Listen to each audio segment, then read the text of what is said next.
Bagong Pilipinas Pledge. Bilang Pilipino, buong pagmamalaki kong isasabuhay ang bagong Pilipinas. Buhay sa aking dugo, ang lahing dakila, magiting at may dangal. Palaging dadalhin sa puso, isip at diwa ang aking pagmamahal sa kultura at bayang sinilangan. Kaisa ng bawat mamamayan, iaalay ko ang aking talino at kasanayan sa pagpapaunlad ng aking bayan. Taglay ang galing na naaayon sa mga pandaigdigang pamantayan. Magiging instrumento ako sa pagsulong ng kagalingan, karunungan at kapayapaan. Makikiisa at makikilahok ako sa mga adhikain ng pamahalaan dahil ang kaunlaran ay hindi lamang responsibilidad ng iilan.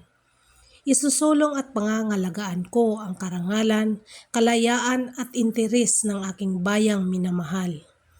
Bilang Pilipino na may pagmamahal, pakialam at malasakit, hindi makasarili kundi para sa mas nakakarami. Tatahakin ko ang landas tungo sa isang bagong Pilipinas.